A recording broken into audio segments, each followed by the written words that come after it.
Bomb Sports live show. My name is Andrew Valentin, and I hope you all are having a fantastic Thursday. We are, of course, coming to you live here from the Illinois Media School here in Lombard, Illinois. Again, wherever you are, ladies and gentlemen, Darren and I hope it is just right. And with me, ladies and gentlemen. Ta-da! Scared me there. Yeah. He's back. He's looking fantastic, and I'm so happy to see you, man. It's Drew Gwillem, folks. Drew. It's good to be back. I'm glad to have you here, man. It's been a busy month. Yeah, I was gonna say you've had quite the month up into this point. So, but everything good with you? Everything? Oh yeah, we're here and ready, and I would like to thank a special someone out there, Okay. certain somebody who was a big part of this place we love. Yes. Loved the Chicago Bears as well. Mhm. Big fan, clearly, because he just goes for two and gives us the number one pick. Thanks, Lovey. We appreciate you. Yes. And your thoughts are still with us, I can see. So. Absolutely. That's what happens when you tell a coach he's going to be fired before the last game, you idiots. I mean, what do you expect from a man who has a lot of pride to him? It's going to happen. But I think he would have gone out and tried to win that game regardless. Yes. But I think maybe that might have had a little incentive. Little motivation. A little motivation to go out and win that game. Absolutely. Well, and let's just jump right into it because, yes, Lovie Smith beating the Colts in pretty fantastic fashion, giving the Bears the worst record in the league, unfortunately. 4th and 20. Yeah. And they scored a touchdown. Pretty impressive. Pretty impressive for the Texans, I got to say. I mean, thanks for the Colts for being like hot garbage too. Yeah, so that helps things. Firing Frank Wright, I think, is maybe one of the worst decisions that will come back to haunt them in a big way. That team was underperforming before that even happened. No, so that's true, but it was. I think regardless of who was coaching that team, that they were where they were. They may have been destined just for this moment, anyways. Which I'm not one who believes in destiny, but certainly. The stars aligned perfectly. The planets were there, right? Everything coordinated right there for the Bears to say they have the number one pick, and now the Bears have, in fact, the number one pick. And it's like when the Bulls got Derrick Rose. Oh, you only have like a 1.7% chance. Right. Well, it was pretty close to that for the Bears to end up with the first pick too. Yeah, for the last, what was it? The last 10 weeks, the Texans had a hold on the number one pick, and it's like that thing where you watch the little meter, whatever it is, the chart that says like, yeah, it's like a 99% chance that they're going to win because there's 1 second left, and all of a sudden, oh wow, it just went straight up to the other side now because, last second. Are you saying it went from touchdown. 6 to midnight? Yes, absolutely. Fantastic.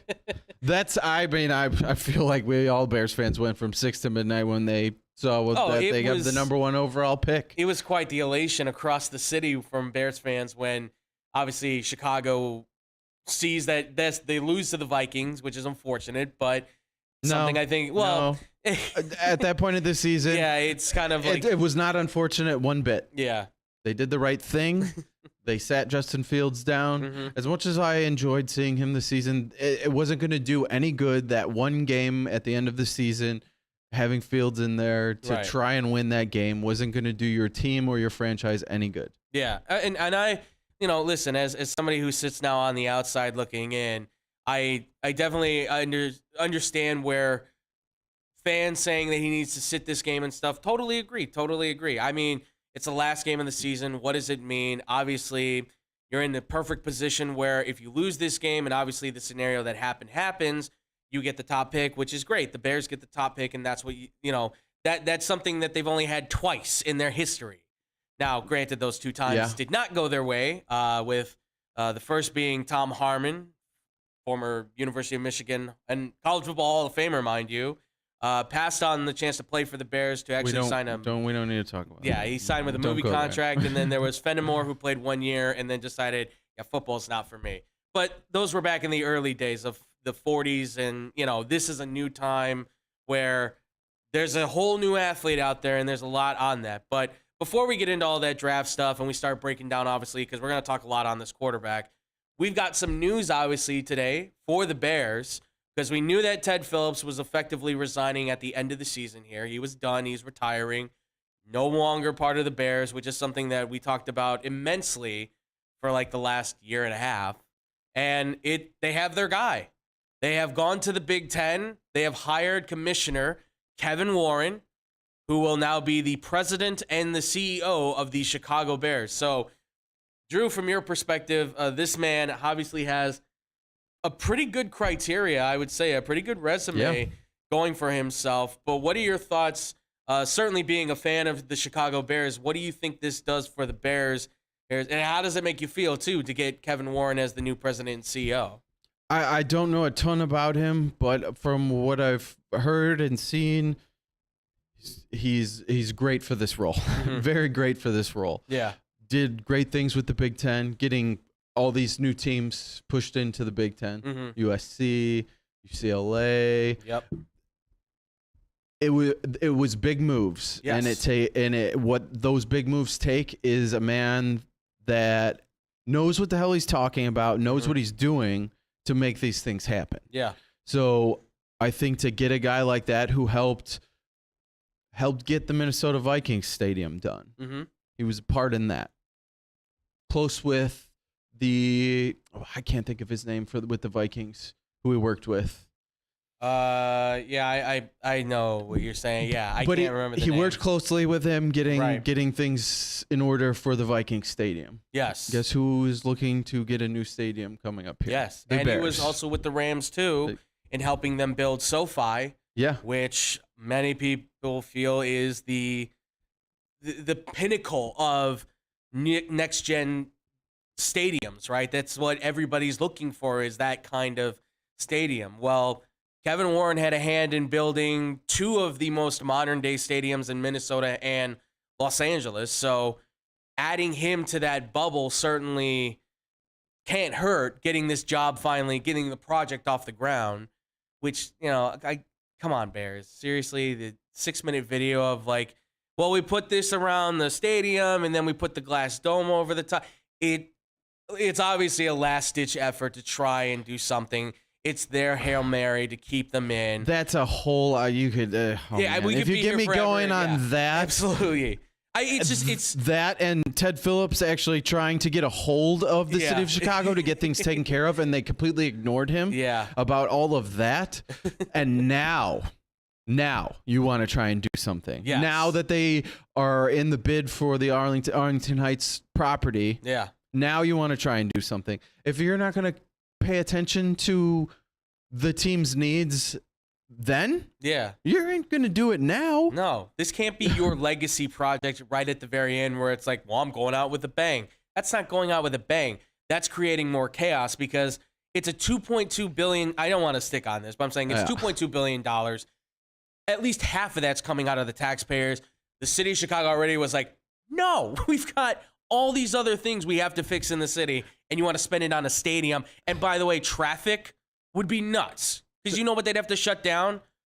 All the streets that go around there. Not to mention the things that they say they want to do. I just don't think they can pull it off. And by the way, the Parks District would still own the stadium. Right. And I don't think there's any way, judging from the past, that relationship is going to work out well enough to make this project happen. No. So I think it's just wishful thinking on the part of Chicago. Absolutely. And then look, in Kevin Warren, they have a person who obviously he's a visionary, being with the Vikings, being with the Rams, and like you said, with the Big Ten. And that's really where people are going to look at, well, college compared to the pros. You have to understand, this is a man who played football. He knows football. He's been in the NFL already, working with organizations in the front office. And then when coming to the Big Ten, like you said, with what he did with bringing in USC, UCLA, those are two huge gets for the Big Ten. Not to mention, as we talked about before, the 7-year, $7 billion deal he got for the media rights for the Big Ten.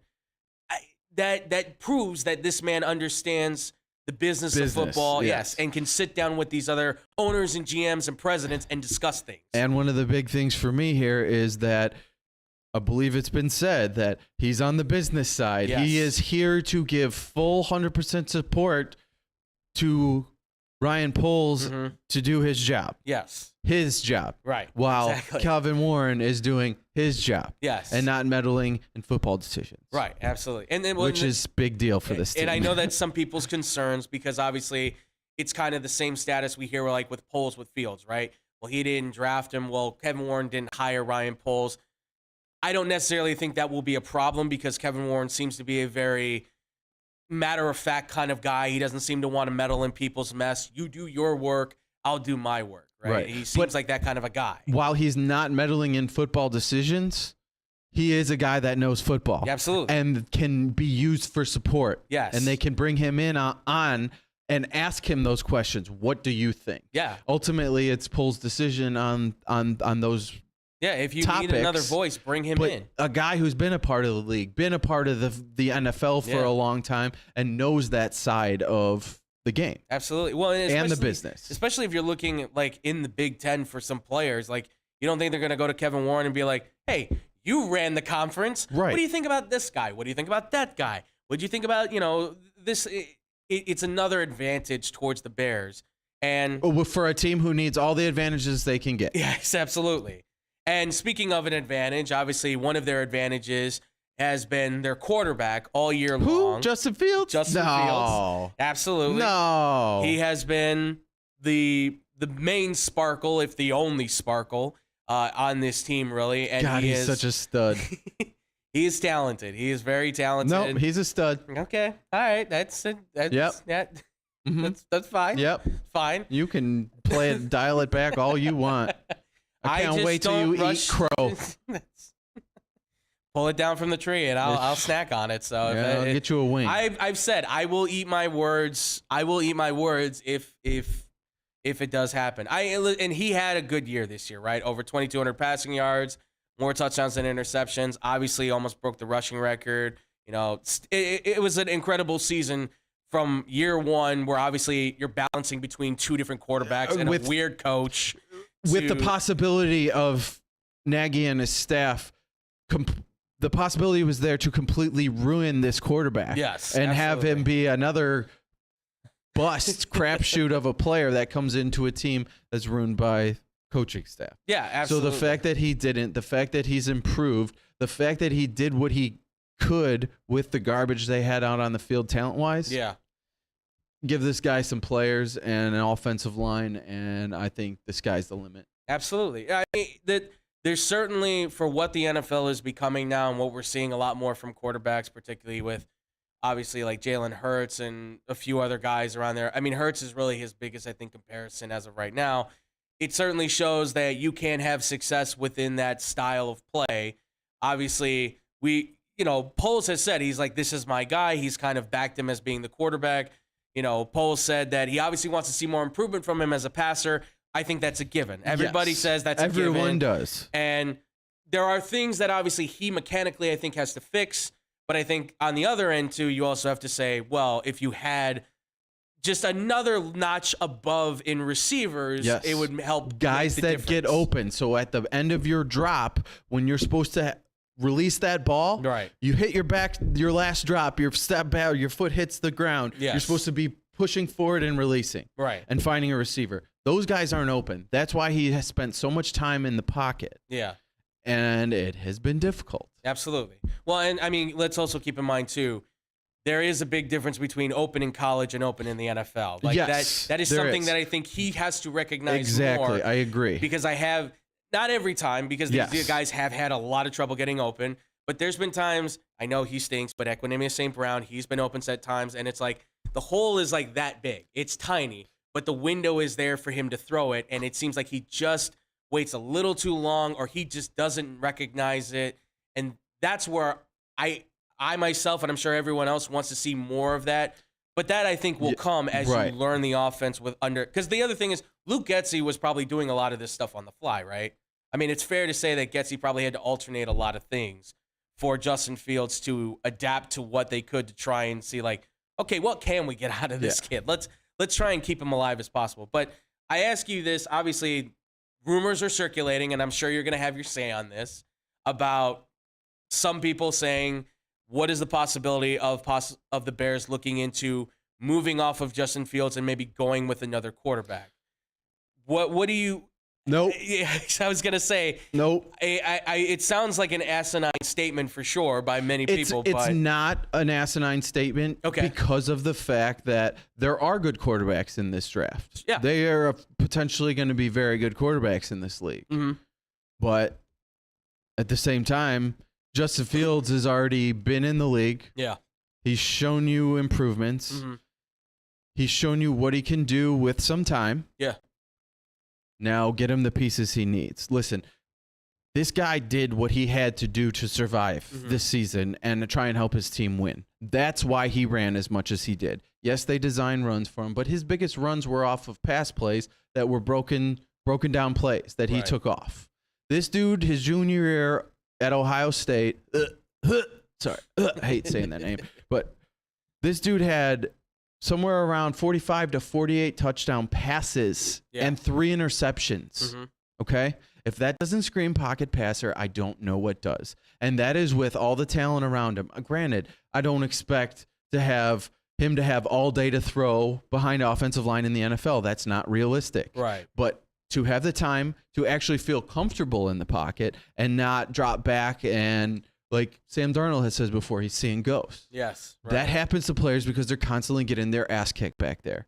If this dude has more time, he will be more comfortable in the pocket and be able to throw those bombs. And yes, like we said before, you throw guys open in the NFL. Yes. You have to have a right spot. And he has that accuracy and that strong arm to do it. Absolutely. Just like Josh Allen has progressed. Fields has that same Josh Allen and Jalen Hurts, Fields has that same opportunity in front of him to progress in those ways and bring his team up higher. Yeah. Again, what did those teams do? They went out and got A.J. Brown. They went out and got Stephon Diggs, okay? And that's what this team needs to do. They need to not go after that quarterback first round because they already have the guy. Right. I don't care if you picked him or not. Yeah. I still think Fields is better than these guys that are coming out now. Yeah. I definitely take him over Will Levis, no matter what they're saying. Some are saying he should be the first quarterback taken. He didn't produce at top tier times in college football. Yeah. He folded. He had struggles against the top teams. Okay. Bryce Young, I think, is going to be a great quarterback in this league. I think he's going to have opportunity to be a really good quarterback. Again, 5'9", 190. Right. Not 6'3", 235. Right. Like Fields is. With a very strong arm in Fields. C.J. Stroud, no, there's a guy, size, speed as well, can throw the hell out of the ball. Again, I hate it that he's an Ohio State quarterback. That's fair. I still wouldn't take him over Fields. Yeah. But I could understand the conversation there. Right. I could understand having that conversation. But the opportunity is right in front of this team to go out and fleece somebody. Yeah. And get as many picks as you possibly can that are going to bring back top-tier talent to put around this quarterback that you already have. Yeah. Yes, you could trade Fields and still get a lot for him. I'd rather see the guy that's already been here, had a year in the system, come back, have another year with the guys he's played with, and add a bunch of pieces around him because, again, they have the most cap space by any team by far. Right. You have your guy at quarterback. Trade back, maybe trade back a second time, if possible, and get even more picks. Yeah. Plus some players. Heard some talk about with the Indianapolis Colts, them moving up from 4 to 1. You get 4, maybe DeForest Buckner. Yeah, maybe Chris Ballard said that he'll do whatever it takes to get that quarterback. So. And with Eberflus coming from there, they may be more willing to do something more to make something happen. Yeah, absolutely. So this opportunity in front of them to turn this franchise around, this draft is very possible. I don't think it's happening in one draft. No, I don't think it's happening in one off season. Free agency, but you have an opportunity to change things around big time for this team. And I think they need to grab that opportunity and take it. And if they stay at number 1 and draft a player, I'm going to be a little disappointed. I'm going to be happy that the player they get is a guy, but I think with with this draft being players that are somewhat quarterback heavy at the top, that teams are going to take early on. Yeah. To take a defensive guy that you could probably get at 4. Yeah. When you trade back. Right. I think that's the move. Okay. I mean, it very well said there. And obviously, and there's the guy. Yeah. There's two of the guys. Our guy, King B-Mac, obviously said if Fields was in this draft class, he would be the slam dunk #1 QB prospect. I'm with you. I agree with that. I mean, obviously, that would mean C.J. Stroud's not going to be there then. He'd be the backup. But, no, I totally agree with that. And he says the Bears have their guy for sure. I'm with Drew. I've said I think he is the guy. I'm hard-pressed to say he's the franchise quarterback because, again, the franchise part of that saying is what leads me to be nervous for the Bears, right? And obviously getting Kevin Warren is a good step in the right direction, but and it's the history of this team and quarterbacks that doesn't help. And that's the thing is that the history, it's also with the ownership again, it's the McCaskies, which seem to be more hands-off than ever. But when it comes to money, they have been somewhat frugal with it, and having all of this salary cap, you would hope they'd be willing to say, do what you have to do to put the team together and make it good. Don't just spend the money to spend the money. Yes, be smart about it. Right. Which polls came out and said he's like, we're not going to be stupid about it. Right. We're gonna make moves, but we're gonna be smart about what we do. Yes. Don't just overpay somebody just because you want or have to have a player at that position. Right. I mean, you've got 2 guys right now at tackle, in Jack Conklin and Orlando Brown Jr. They're arguably, I would say, the 2 top guys that are going to be in this free agent class that are like, the Bears should lock in on them. Now, I think Kansas City could easily pay Orlando Brown Jr. They always find a way to move money. And even he's having a down year this year. And he had a down year. And Jack Conklin is another guy who's been solid, but he's had injuries now. He's getting a little bit older, still in his prime, but, the injury with the age is not helping. But those are 2 guys where if you can get the number just right and, whatever happens with the guaranteed money, that solves one of the tackle issues. Absolutely. And you can move your 5th round tackle that they found who's been playing left over to the right side. Yeah. Where he could probably be more comfortable. Where things might be a little easier on him. And then you can still have Tevin Jenkins and Larry Bourne playing in at guard, and all you have to fix then maybe is your center spot and fill out the depth. And you still have a 5th round player starting on your offensive line is good enough to start. That's a good find. Yeah. Those are the kinds of things that this team needs to do to help it improve. Yeah. And listen, I still think Braxton Jones needs a lot more work. He does. Sure. But the technique is there. The body is there. If he can just, like he said, work on that lower body strength and work more with the pass blocking situation, get quicker feet on that pass block, he can make a Pro Bowler too, I think. I don't think he's going to be an all-pro, but, you never know. And hearing straight from Braxton Jones himself saying, I need to spend all offseason in the weight room is exactly what you want to hear. That is nice to hear. That's a guy who understands what he needs to do to get better. Yeah. And I haven't heard that a lot in hope Chicago. It sounds like he's willing to do it. Yes, absolutely. So the fact that he acknowledged that is a big step. Yeah, and that's the kind of thing that you want to hear is those guys saying, I need to improve on this and that. And that's one of the things like with Fields, people like a lot. And then you bring a stud veteran in that's going to start on the left side, and that dude just helps young Braxton Jones even more. Yeah, because hopefully it's a guy who has no problem helping him out, right? Showing him what the ropes and exactly what you need to do to make your body the way it needs to be to block for a full season. Yeah, absolutely. And the Bears, look, they got options. They have the #1 pick. Trading out of it means they could easily get a ton of draft picks, right? They could get some real primetime players on the roster. I mean, if they stayed at #1, they still have a good shot to get a couple of top-tier players. I think that you saw them. Will Anderson Jr. and Jalen Carter probably, I think, are the #1 and 2 best players in the country. I don't think there's anybody better than those 2 guys right now. One of them you're getting meaner, nastier, and Ndamukong Suh, who's faster and quicker. The other guy, I think you're getting new age Bruce Smith. I think you're getting 2 guys who can generationally transform your defense. But that's what the Bears have always done, of course. Yeah. And you would like to maybe see them go in a different direction. So like you said, trading out of that top pick, getting multiple first rounders. And they could still get one of those guys. Yes. There's a very, Colts. yes. Or there was talk about trying to get the Texans to trade up from one spot. Yeah. Up to one from two. Try to sell them their pick back. Yeah. You want this? Yeah. And then again, trading back, even if it's just a 4. Yeah. With them. And then you kind of have everyone happy there. Absolutely. Everybody gets their picks. And the Bears get a ton. Yeah. A ton plus players. It manipulates the draft for you in a way where you say, all right, because Carolina's sitting at 3rd, correct? I believe it is. And I want to say they're further. Okay, they might be further back. I can look that up real quick. Hold on.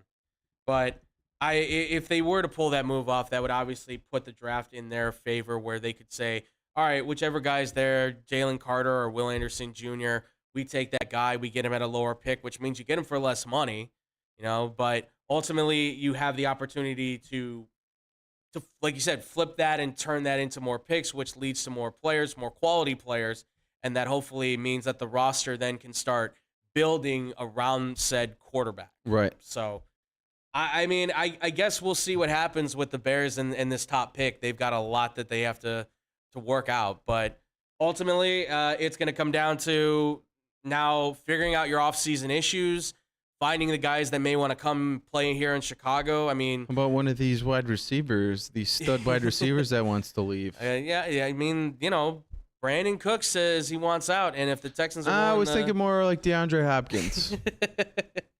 I didn't want to go too far, but the way if he's not happy, the way things are going there, Kyler Murray may not play until late in the season. Yeah, he's a guy. I think he only has 1 or 2 years left on his deal. Mm-hmm.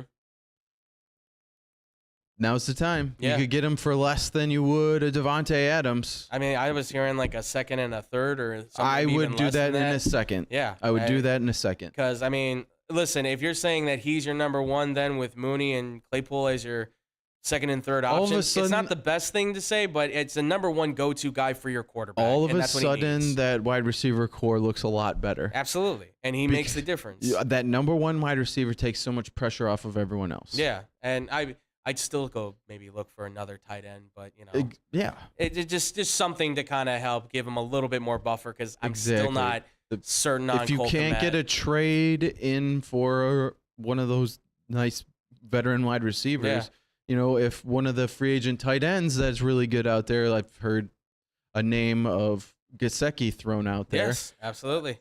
I'm good with that. Yeah. Bring another guy in who you can split out. That's a big mismatch 6'6", for 250. DBs. Yeah. And can catch the ball as well. Yeah. Either that or trade all the way to the top pick next year and go draft Brock Bowers number 1 overall from Georgia because that kid's incredible. Wow. Jeez, he's insane. By the way, congratulations to Georgia for winning the national championship because, we should celebrate teams that make it to the college football playoff and not ridicule people who obviously decide that they think it's funny, even though their team just beat a measly South Carolina in team. such harsh manner, too. I know, right? Yeah. So rude, Yeah. so much vitriol and frustration. Yeah. No words from the back. That's okay. Yeah. We don't need to hear it anyways. There's a child here after all. Yeah. We have to be very cautious with that. He doesn't want to move too much. There's all that crap on his head.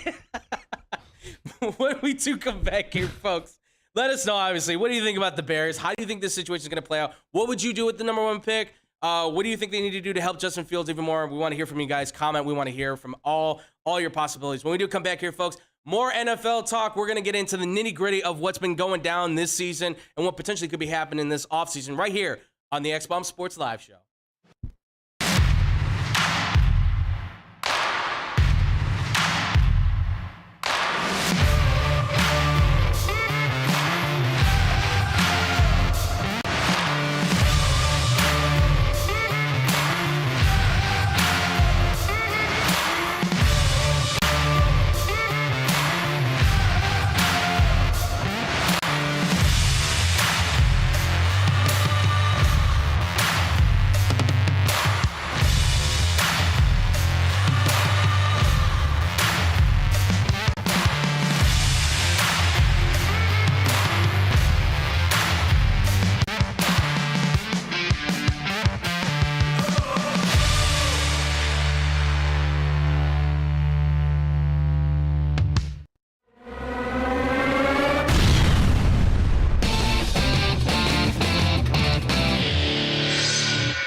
welcome everybody here to the. God, I hope we were live for that.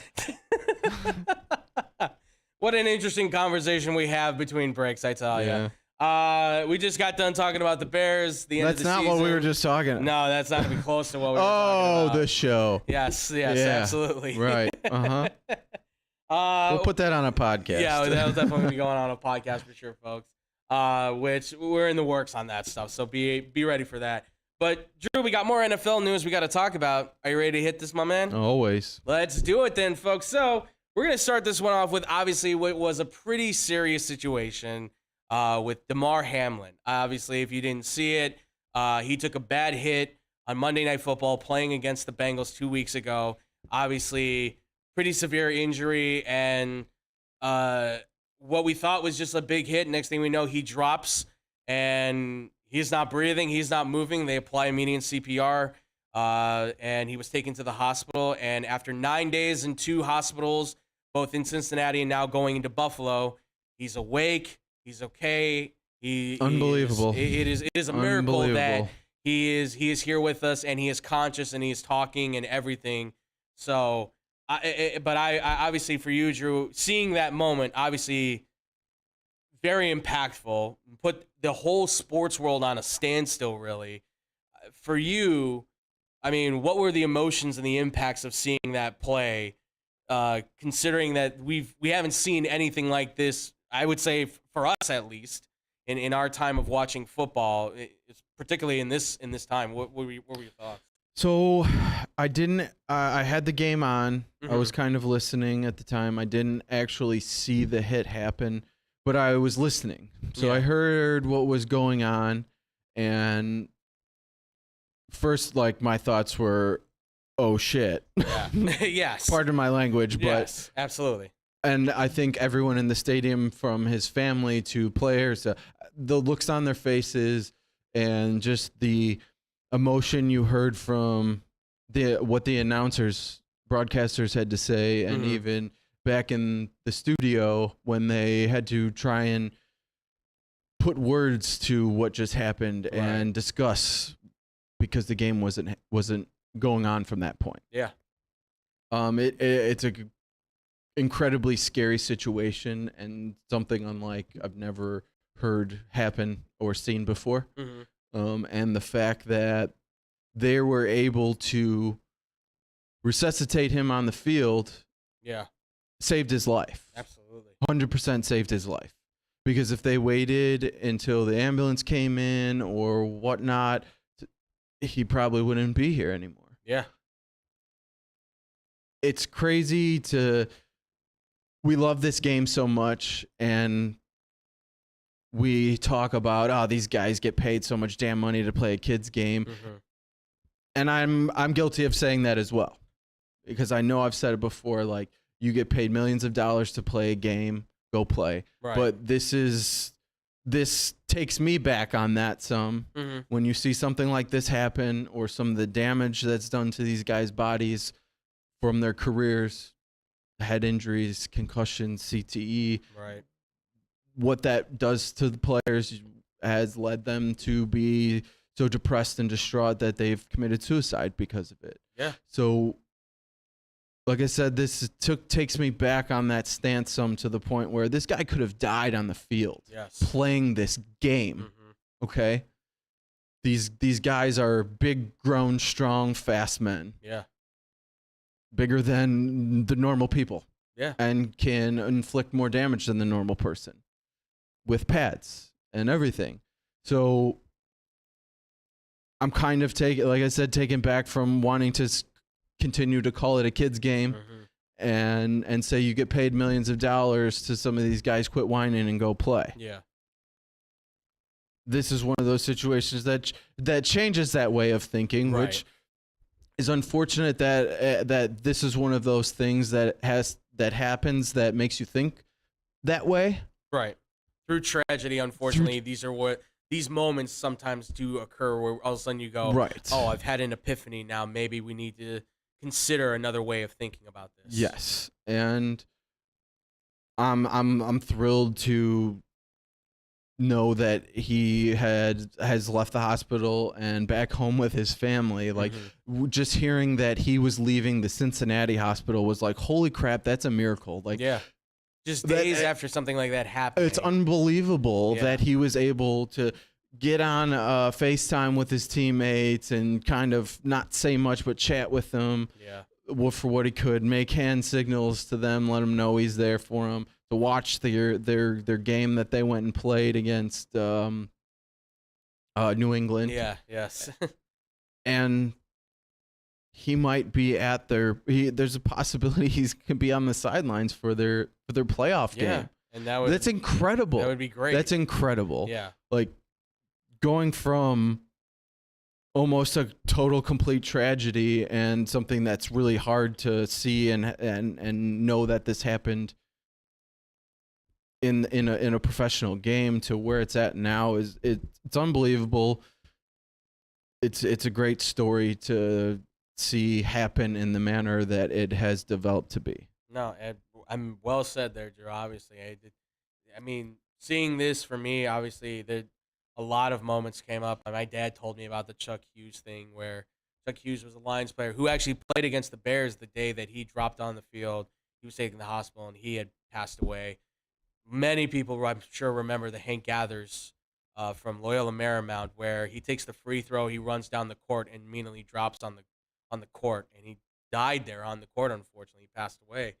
So I remember thinking about those moments. And then the flashbacks of the concussions and all the stories we hear about, like Mike Webster and obviously there was the college kids from like Ohio State, and the kid from Penn, and all these tragic stories and stuff. So it definitely checked me in life, and kind of like, I think not just myself, but I think a lot of people use this as a moment to kind of reflect on things and say there are more important things in this life.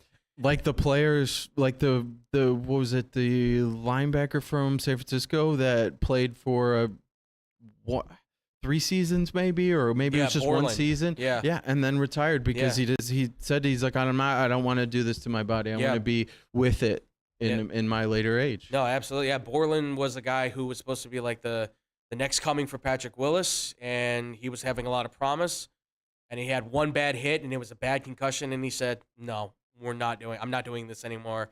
My brain, my body is not worth this. And again, the same kind of conversation. It's like, why would you pass this up? This opportunity that nobody gets. Right. Again, this situation makes you dial that back and think differently about it. It definitely it makes you make better choices. It makes you understand things. By all accounts, this hit wasn't anything like, it wasn't so like, oh my God, he got crushed. Right. It was a hit in an NFL game. It was a freak of nature type of thing. It happened. It was wrong place, wrong time, if you will. Just putting him hitting him in the chest plate, and it happened to collapse into the middle of his chest. Which you've seen a million times. Absolutely. That hit happens. Joe Burrow's the one that I heard say, you see that hit all the time. So obviously everybody's now kind of a little bit on edge about what happens next. And hopefully that there can be more get done. I know Bo Kimball, who does he has his own foundation that helps to provide places with AEDs, which are defibrillators that you can have on the ready for these kind of moments, which is great. So I would say definitely check that out. We have the Chasing M's Foundation. The link is on the Facebook. X-Bomb, Blow the Whistle. We've donated $200 to that on our account. It's now at over $8 million, which is, again, this is Damar Hamlin's own GoFundMe that he was just trying to raise $2,500, but the outpour of support and the love for this man has brought it to over $8 million. And he said he plans to use these proceeds to help with the charity, but he also wants to use whatever proceeds have been there too to help with research for this kind of stuff, to help find ways to protect players from this stuff and protect people in general from these kind of things, because anything could happen at any moment where you have the wrong impact at the wrong time, and it can send you into a cardiac arrest or anything like that. So, but I want to say props to the trainers, to the medical staff. Saved his life. You saved a young man's life. It's so cool that he wakes up and goes, "Who won the game?" And they go, You won, man. You won the game of life. It's really cool, and I'm very glad to see that he's back with his family. He's talking, and I hope all the best for him, and I hope I do hope that he maybe can get a chance to go back to football, but that's not important. That is not important in this situation. It's important that he takes care of himself, that he is healthy, that he is alive, and that he is well, and that's the first and foremost thing. But it would be very cool to see him on the sidelines back with the Bills. Cause there won't be a dry. I will cry on the couch watching that. I can't wait to see that moment. David was like, if he leads the team out of the. Oh, he will. He said when he does. He's when he does. He's like, I'm done. He's like, I know I'm gonna be bawling, and my daughter's gonna be like, Daddy, don't cry. In sports moments. Feel-good sports moments. Yes. That's probably going to be one that ends up right up there at the top of the list. Absolutely. It's. We're so glad that he is okay. Damar Hamlin, we're glad you're alive, man, and we're very happy that everything has so far checked out good, and we hope it continues that way. And again, the Chasing M's Foundation, the link is in the Facebook. If you want to go donate to it, please, by all means, go donate to it, whatever you can. It goes to a great cause, guys. There are a lot of people have donated, obviously. Yeah. But just, and if you want to help out, it's right there in the link. You guys can find it. All right, let's get into more of the football news here, and we'll make this fairly quick because we obviously got some playoff talk we're going to get into. There's obviously going to be a quarterback carousel we know coming around here. Some QBs are looking for a way out, right? We got ourselves some good names coming up here in the free agent class that may or may not be available. It's still time will tell, but you've got Tom Brady, Jimmy Garoppolo, and Lamar Jackson is kind of the top names right now.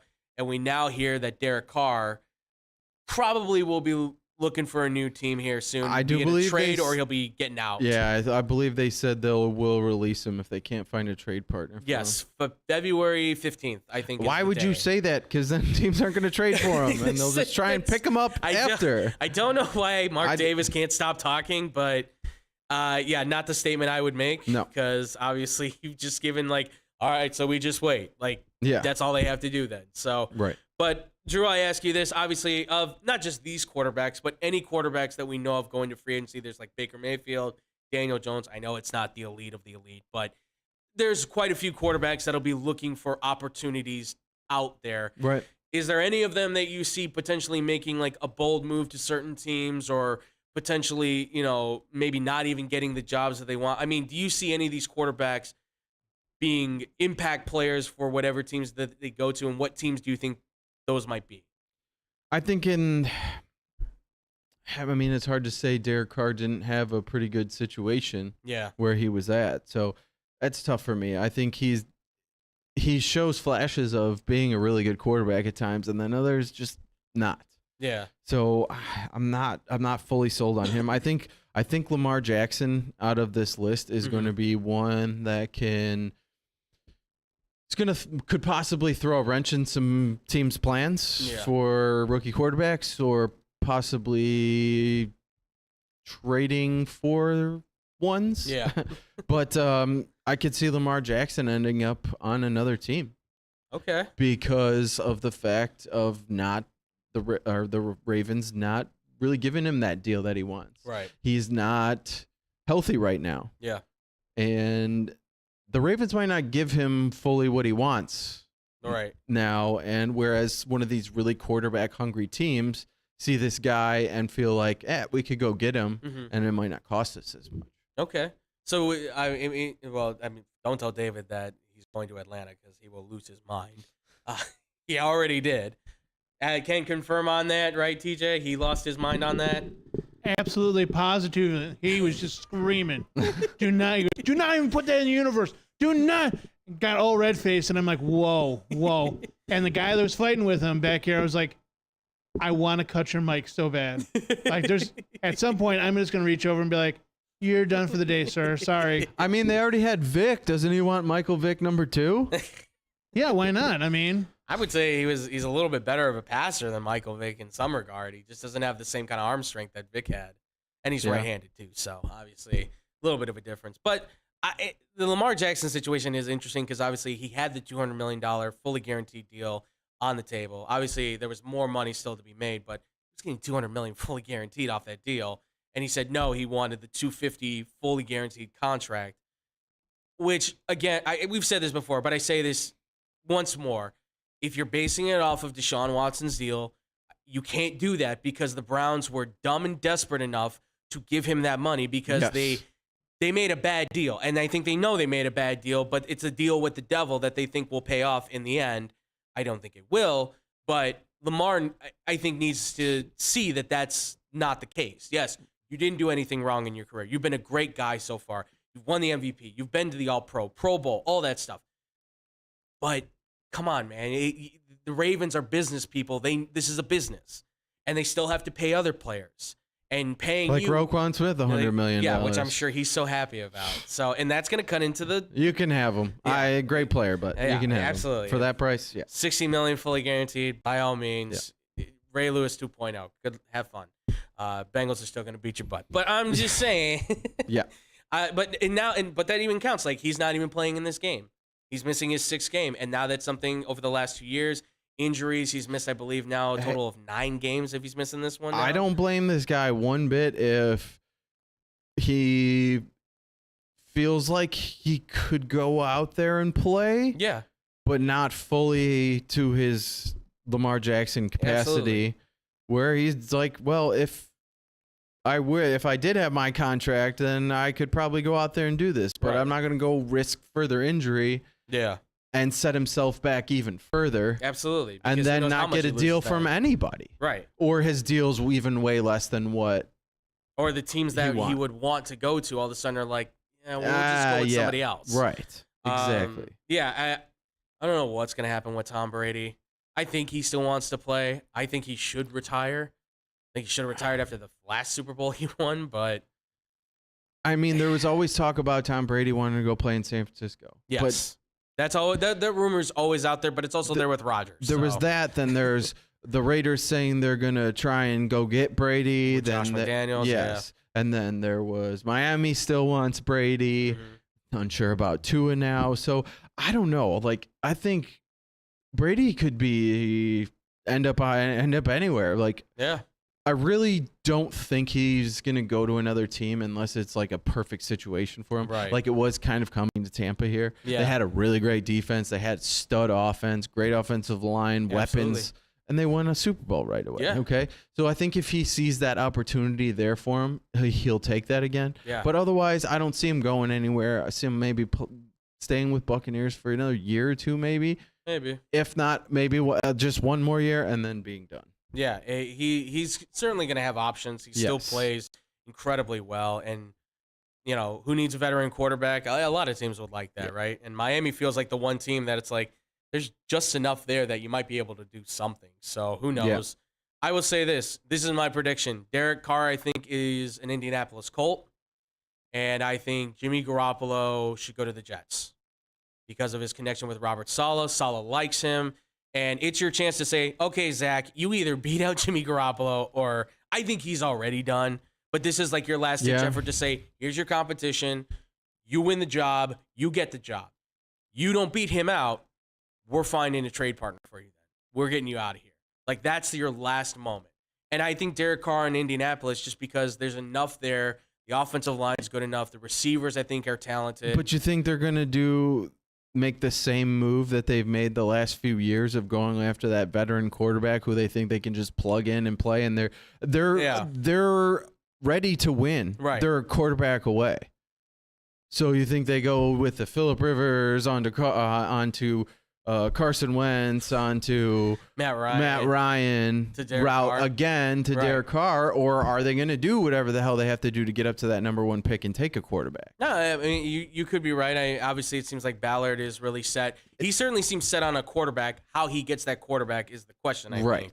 Other than that, I think if Sean Payton's going back to New Orleans, why not take a call to Derek Carr and say, hey, if they're getting rid of you, you want to come over here and play for the Saints? I don't think that's happening. I think the Saints should draft a quarterback. Don't get me wrong, but I would, if you're saying that you don't feel good about the guys that are in here right now. I meant Sean Payton. Oh, Sean Payton. Yeah. I don't think that he's going back to the Saints. I wouldn't think. Well, I mean, Dennis Allen did a pretty good job at the end there. So yeah, and that was with Andy Dalton. So yeah.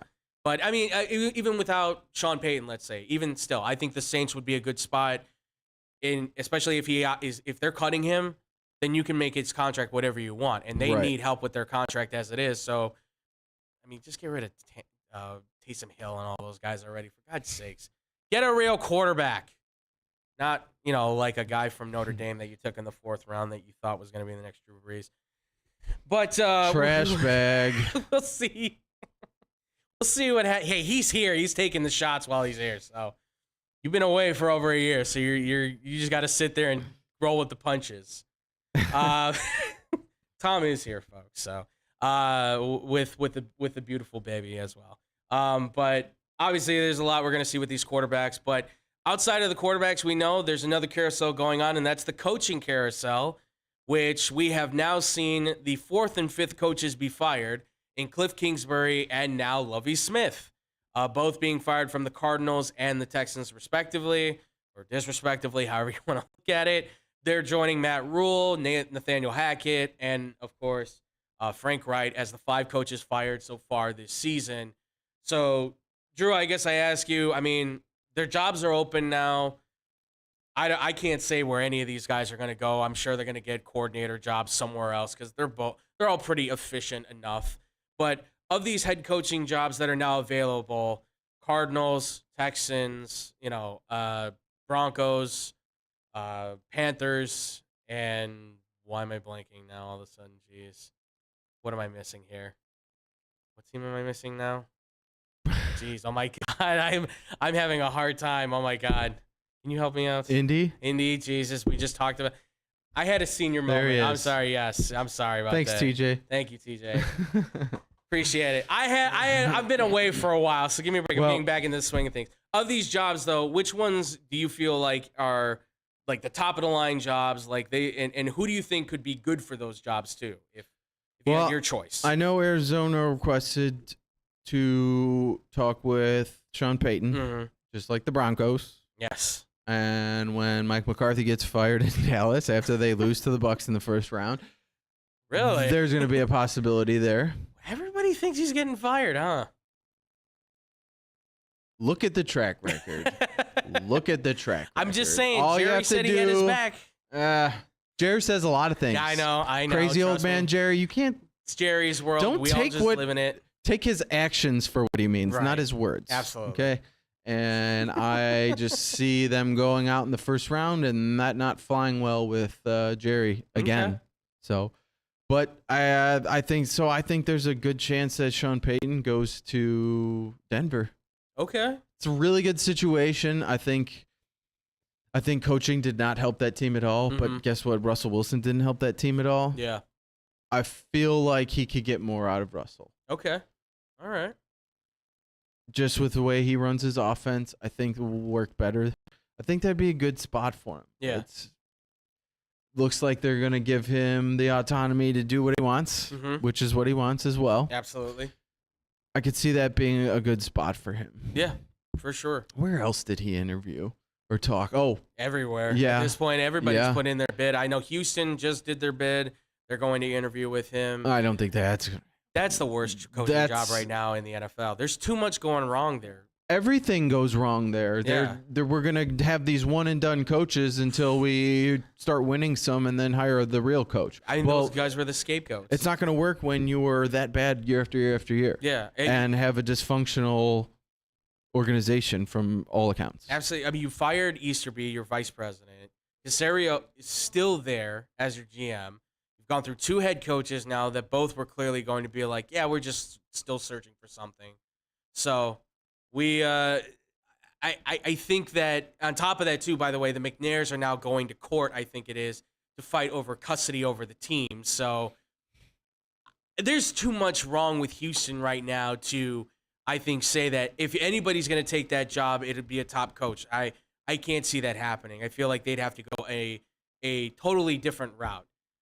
Yes, Mr. McKinney, who's finally going to get his chance to speak after, how long's it been? It's almost been like it's been like a decade since you've spoken on this show. Yeah, I got a 1-year-old.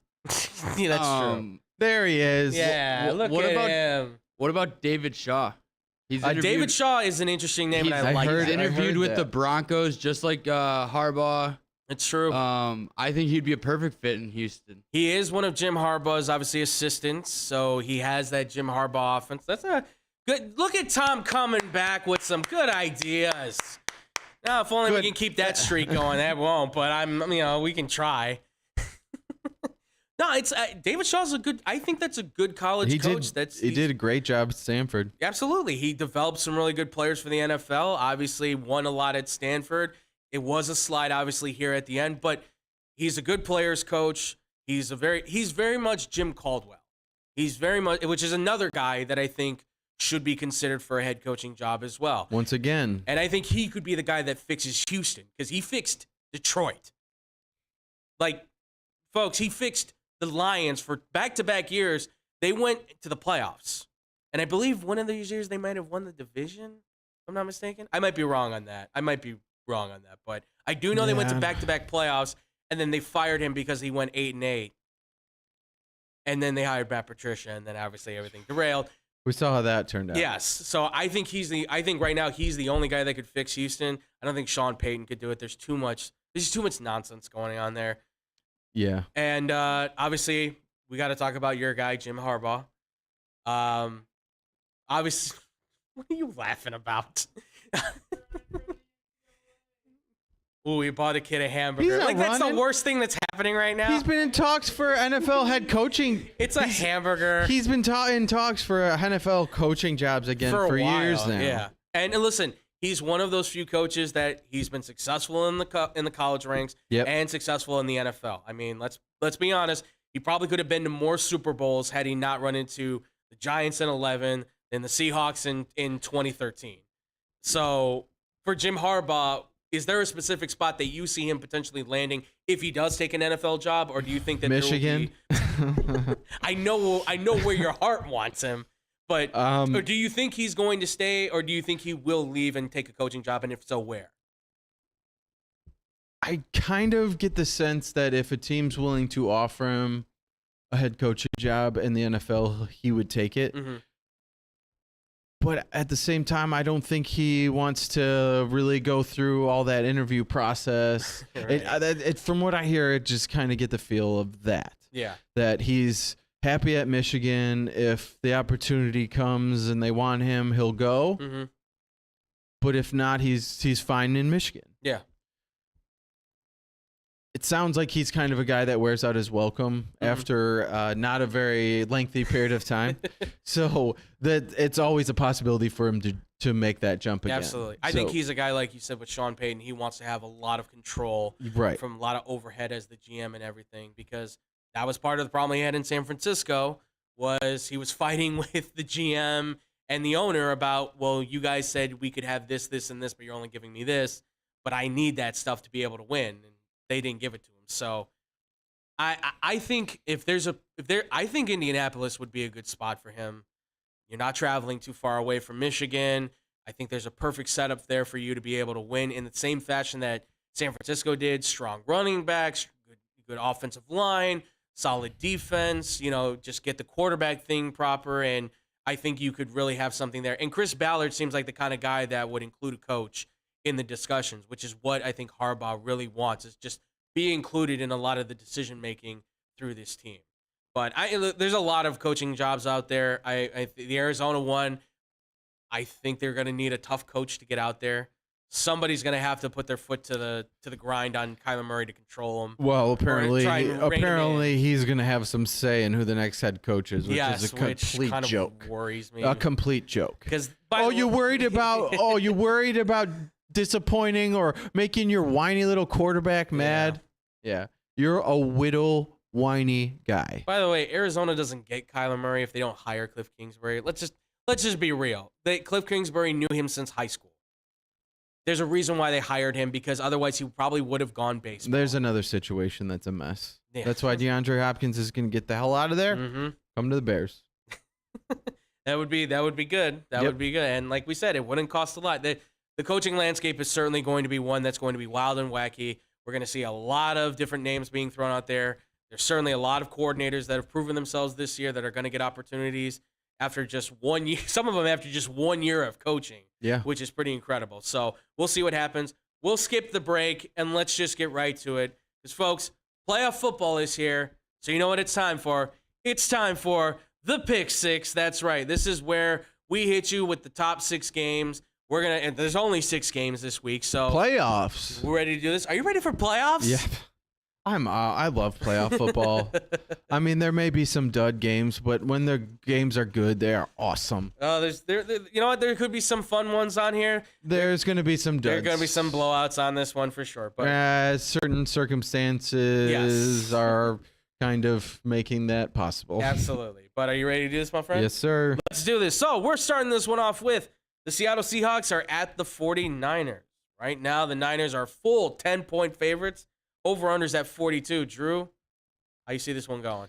While it is very tough to beat a team 3 times in one season, the 49ers are really hot right now. Mm-hmm. They've got that Purdy magic. Okay, that Brock Purdy magic. Nice reference. He's been a stud. Okay, I like the 10 points, mm-hmm. and I'm gonna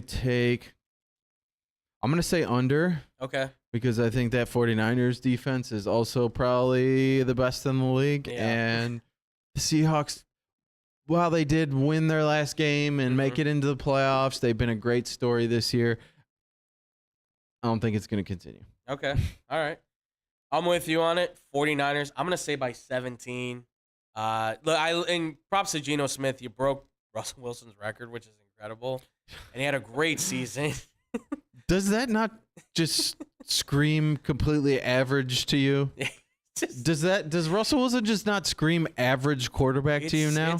I have to believe there's still something left in the tank. Maybe it was just the coaching. Because in the last game he looked okay. He looked more like his old self. But Geno, obviously, Pete Carroll can coach. Yes, he can coach. But I don't think they can handle this San Francisco team. They're too talented. I don't think Purdy is going to necessarily make every play, but luckily this is a team where he doesn't have to make every play, and that he just has to do enough to keep the team in the game.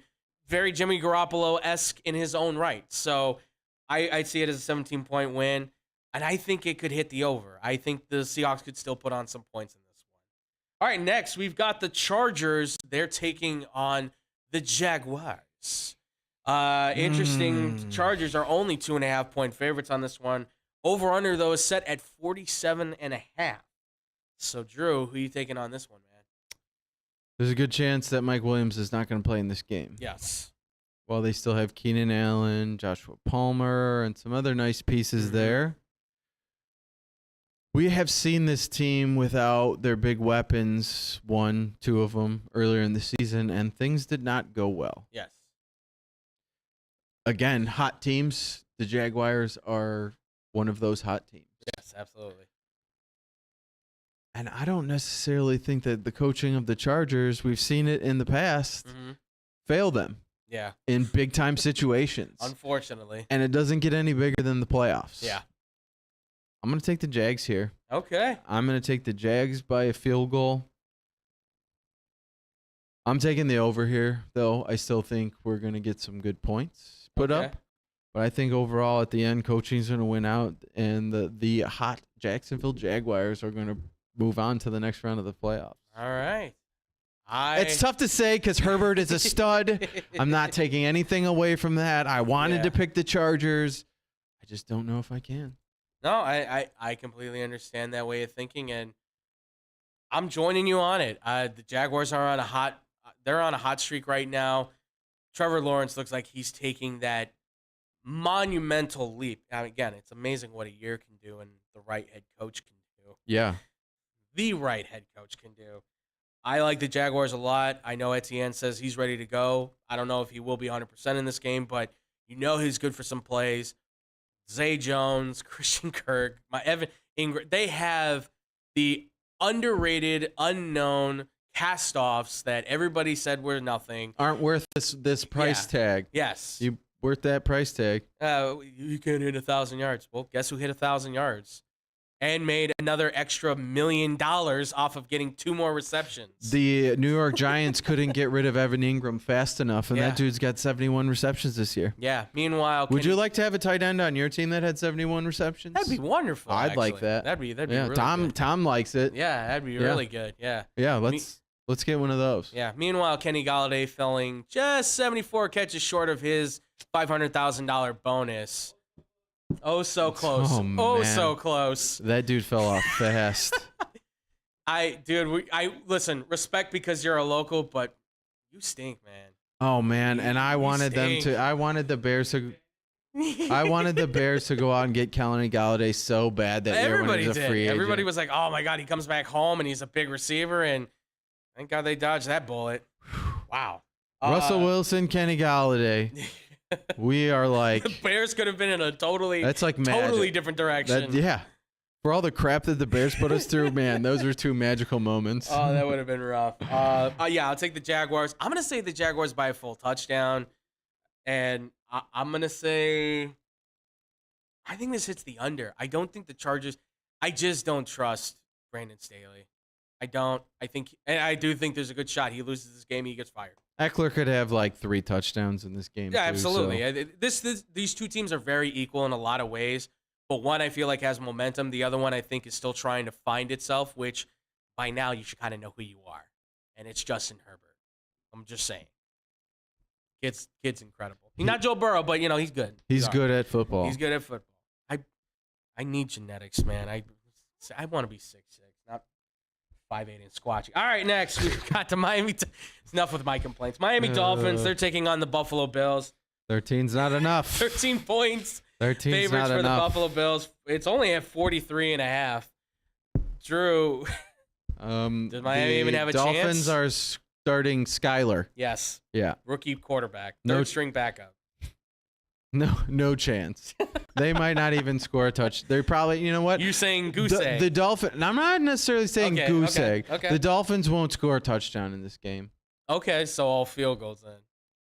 Maybe 1, 2. Okay, so what was the final score last week? 6-9? 6-9. 11, yeah. 11, whatever. Well, yeah, 11-6.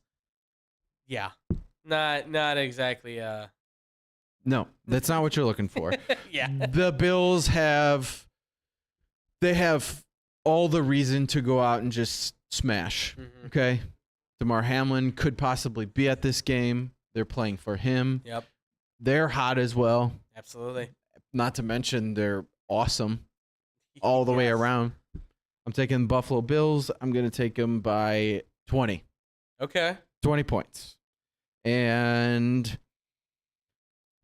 I got to go under just because, like I said, Dolphins, I don't see them scoring much. Okay. Don't see them scoring any touchdowns.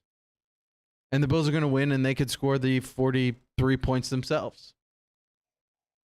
I may have to agree with you on that, and I'm gonna say by 4 touchdowns. I would say it hits the over though. I think Miami. They still have Tyreek Hill. They still have Jalen Waddle, and Skylar Thompson's not that bad of a passer, but rookie quarterback in a playoff. I mean, Brock Purdy is at least covered with a lot of pieces that can help, smoke and mirror his way through. Right. Skylar Thompson's in an offense where it's like he has to work, otherwise it doesn't work. So I'm going to say 4 touchdowns, and I'm going to say it hits the over. Bills just dominate this game. And Mike McDaniels will not get fired. He won't get fired, okay? People that think he's going to get fired if they lose this game. It's not, okay? But who knows? Maybe they will. I don't know. Stephen Ross is crazy. He's a bad owner. As evidenced by his tampering and losing both his first-round picks in a bad trade and tampering. All right, next we've got the New York Giants against the Minnesota Vikings. Really want to pick the Giants. Minnesota is favored by 3, and the over-under's at its highest at 48. Who are you picking with this one, man? I got to take the Vikings. The Vikings on defense, the way to beat them is throw the ball against them. Okay. And the Giants just don't have the weapons there to do it, I think. Yeah. So I think that's while they can run the hell out of the ball with Saquon and Daniel Jones. Mhm. Again, another team that's hot, who's had the highest passer rating at the end of the season. Yeah. Daniel Jones. Get it? I just think come playoff time, you need studs. Yes. And they have some. Mm-hmm. Their defense may be able to keep them in at some, but Justin Jefferson is on another level than anybody that the Giants have on their team. Yeah. On offense. Mhm. And probably mostly on defense too. But I think the Vikings are gonna get the win here. I'm gonna say 6 points. I'm gonna go over. Okay. I think the Giants will still put some up. Will stay in this game for a while. The Vikings are just gonna pull away at the end. Okay. I'm gonna take the Giants. I wanted to. I'm gonna go a little crazy on and take the Giants. A lot of Because I do think that the Vikings are a fakers. yes, big time yeah, fakers. They are not. They are pretenders. They are not contenders. I think. If Adoree Jackson does come back for the Giants, which everything is pointing to that he will play, I don't know how much he'll play, but he's their best corner. He's a lockdown kind of guy. He has been all year long. If he can play up there against Justin Jefferson, I think he can do some kind of damage against him. I'm not saying you're going to shut him down fully. There's no shutting down Justin Jefferson. Well, unless you're, I guess, Jair Alexander. But, yeah, in a few occasions it's happened. But I think he's good enough to slow him down. The defense, I think, is good enough to stop them, especially Dalvin Cook, which means you put it on Kirk Cousins. And I just don't think he has enough to cut the mustard. So I'll say Giants. I'll say Giants on the 3. I'll give him the +3. And I'm going to say it hits the under. I'm going to just say it hits. I don't know if the Viking. It's Kirk Cousins. Like, I don't think he'll be on his best game. I know they've looked a lot better, but it's first year with Kevin O'Connell. A lot of good things can happen. And, this is close to prime time. I said first half because it's at 3:30. First half, he'll look like Tom Brady. Second half, he'll play like Zach Kirk Wilson. Cousin? Yeah, or Kirk Cousins. Yeah, exactly. So I'll say it hits the under. Yeah, and Giants by 3. Next, we've got Baltimore Ravens at the Cincinnati Bengals. The Bengals right now are favored by 9.5 points. The over-under is at Not enough. 40.5. And Drew, as we just mentioned, Lamar probably looks like he's not going to play in this game. Not playing in this game. Huntley's Tyler taking the Huntley might snaps. not even play. Yeah. Well, they said he's taking snaps, but Still not been cleared to Yeah, play. absolutely. Not even sure if Still he's questionable. playing yet. The game is on Sunday. Okay.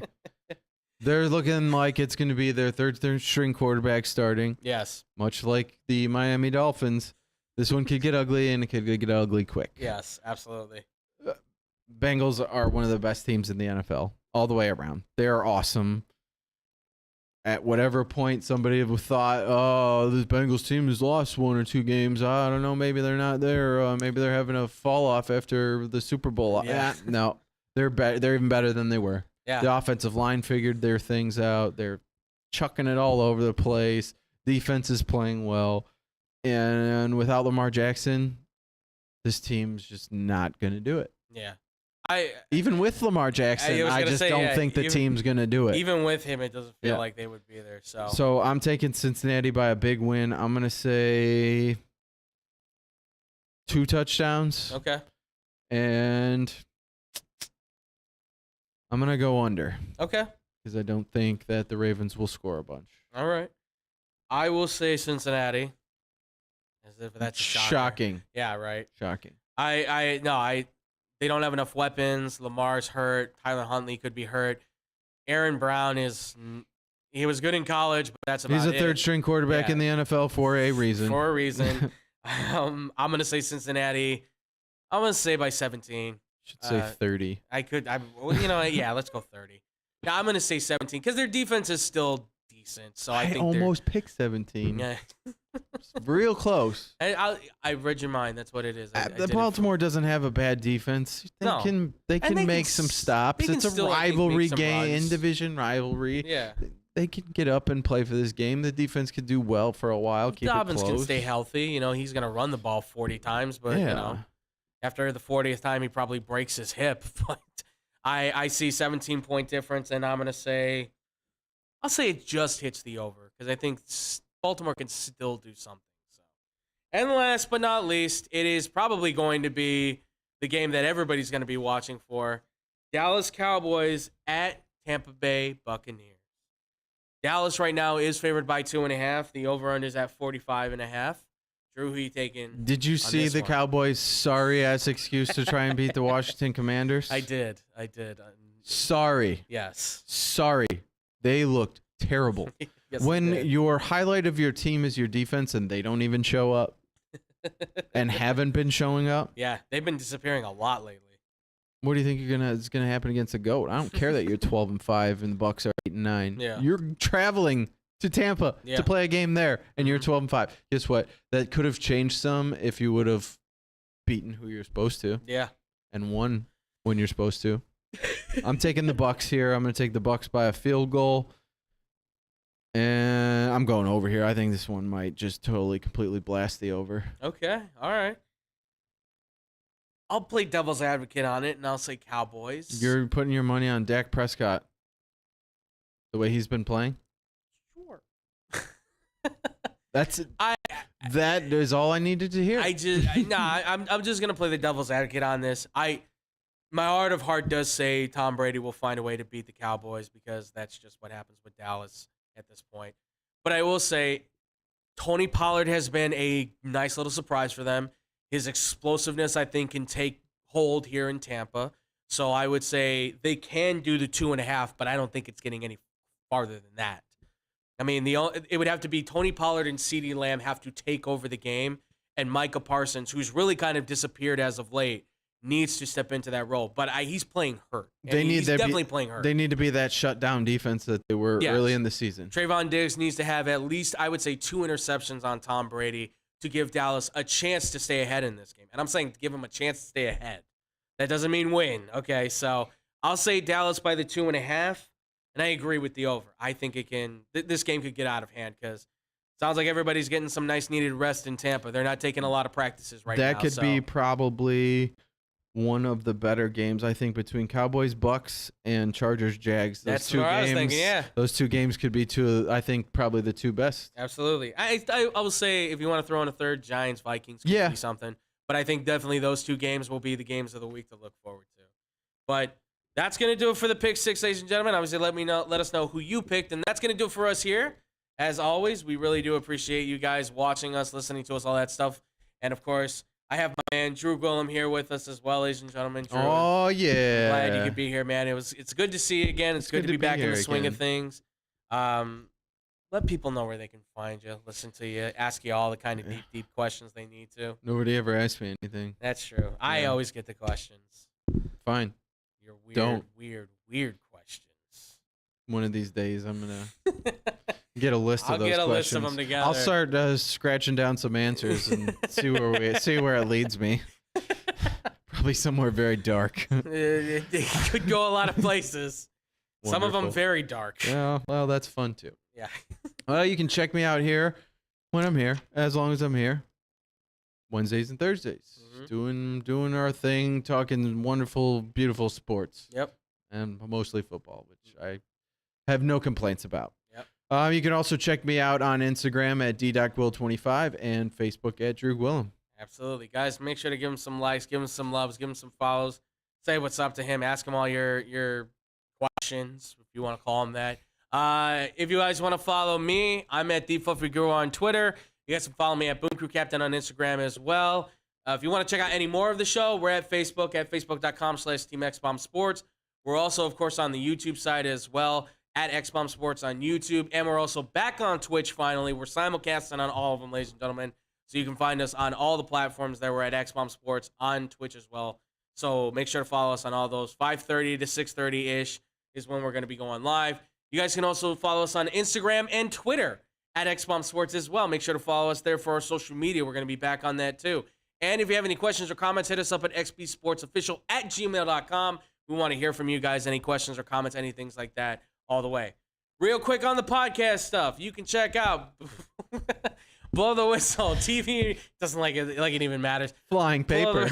Blow the Whistle TV side, radio side, Mondays 2 to 4 p.m. Central Time. TV side, Tuesdays, 2:30 to 3:30, right here on Twitch, YouTube, and Facebook. You guys can also catch our boy Brandon Januska. If you're going down to Taylorville, he's at 94.3 WMKR doing Genuine Country. He's also got a wonderful podcast called Baseball Banter with Brandon on Spotify. While you're on Spotify, check out Monday Motivation with Hannah B. It's on wonderful podcast where you guys can listen to some great stuff to get you motivated. You also can listen to her at 102.3 XLC, where she is doing a great job. She's doing the afternoon drive there, and she's also killing it at 96.7 The Star with the great Eddie Volkman. So I've been in the car earlier lately and Yeah. been listening to Hannah on the radio in the mornings with Eddie V. She's great. Absolutely. She's awesome. She's doing a great job. Just hearing her progression from her start to being on the radio till now, Yes. it's incredible. Absolutely. And one of the big things I want to highlight is hearing Hannah B do some sports on the radio. Yes. Because she has been listening to her be like, wait, who's Tom Brady? Who's Aaron Rodgers? To now she just talks about the sports, seamlessly flows. It was awesome. Yeah, I heard a little bit of that. Proud, so. very proud to hear that from Hannah. For Very sure. happy, very good, Hannah. We taught you well. We gotta get her back on here then, because so we can see. We'll see how far we can take the conversation before we completely derail her sports knowledge. Yeah. And you could derail anything. We know that. Yes. Tom McKinney here, ladies and gentlemen. He will be coming back in due. We got to work him back into things because he's a little rusty as of late. He's got some added weight on him now, so we got to shed the pounds off a little bit. But I can say that because I am who I am. Also, too, as well, with Hannah stuff. Again, 96.7, 102.3. On top of that, too, the fake football. Excuse me, not the fake football. The parlay. Check out the parlay. Kendall Gill, Tony Lopez doing a great job. They got a new season going on. Boxing, MMA, combat sports, all the good stuff. Unfortunately, Kendall Gill's not going to be pursuing Jake Paul any longer, which sucks. But it's okay because we're still waiting to see Jake Paul actually fight. Jake Paul's a soft little biatch. You're just scared, man. It's okay. You're just scared. It's okay. We may have gotten a package, that was delivered from you, potentially. We may pull it out. I don't know. We may open it at some point. It said to Jake Paul, please get this away from me. I don't know what it was, but we'll open that up on Unpack with the Knack. If you guys want to check that out, we'll get that lower third up, I promise. Our boy TJ Knacker opening up cards, open up boxes. We just did t-shirts. We got some pretty cool t-shirts going from some really good unpacking. So be on the lookout for that. Unpack with the Knack. We're shooting for the Tuesdays, about like 3 o'clock to like 4 o'clock, something like that. So we'll be doing a lot more of that, folks. So be ready for that. We're gonna have a lot of fun. And of course, fantasy football is at an end. We finished third in the fake football, guys. So if you want fantasy football, stupid. It wasn't fun for everybody, obviously. But if you want your fantasy football needs met, you guys can go to the fake football guys on From YouTube. 0 to 0 in a season. It's crap. Terrible. You don't have to tell me, man. Believe me, I got lucky with this one. But check them out, guys. Fake football Take it to guys heart. on YouTube, at FFG, at EskFFG on Twitter. Check them out, guys. And with that, ladies and gentlemen, we're gonna get out of here. We gotta eat. I gotta work. Thank you all so much for watching. We'll see you guys next week. And as always, much love. Peace out, Boom Crew.